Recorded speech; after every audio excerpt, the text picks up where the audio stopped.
Welcome, everyone. The first 5 meetings are to get to know each other. Sometimes we think we know each other, but there are more things to find out. This will help you further your relationship with your members. Don't worry if they are hesitant to share. The book will guide you through. The first meeting is to know where they are emotionally and spiritually. Papama, how do you find the question, do you have a living hope, compared to, do you believe in Jesus Christ? I think do you have a living hope is asking if your hope comes from lived experiences with Jesus. So when you answer that, it doesn't just come easily. It doesn't come from like your desire for higher power, of there being like a God who's there to save you. It comes from actually experiencing like your testimony in Jesus. And do you believe in Jesus?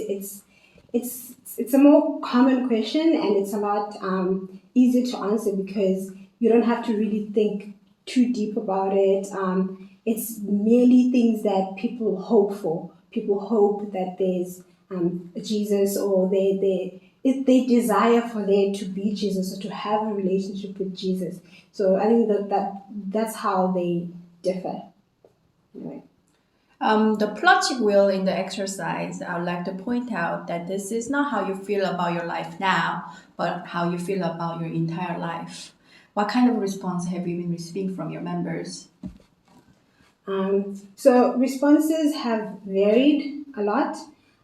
So we haven't gotten like any straight responses. So in the beginning, when we start off, the answers would be very simple ways of describing emotions, like, oh, I feel happy, or I feel sad, or I'm confused.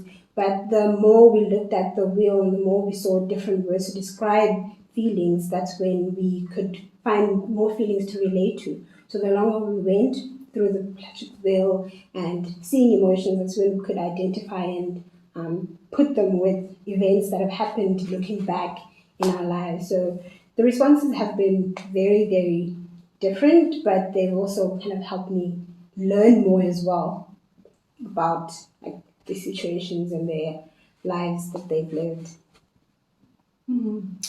Lastly, don't be afraid to use your own discernment. We might be wrong, but we need to know where they are exactly so that we can help them and truthfully love them the way they are.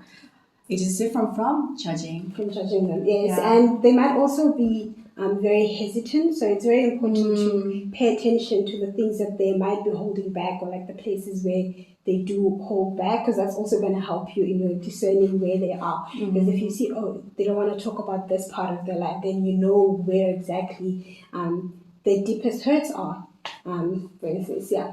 So give them time and don't force it, because sometimes when you force people to talk, they don't want to talk. But like, be patient and give them time and make sure they know that you're listening. That is it. And have a wonderful time. And I'll see you guys in meeting 2.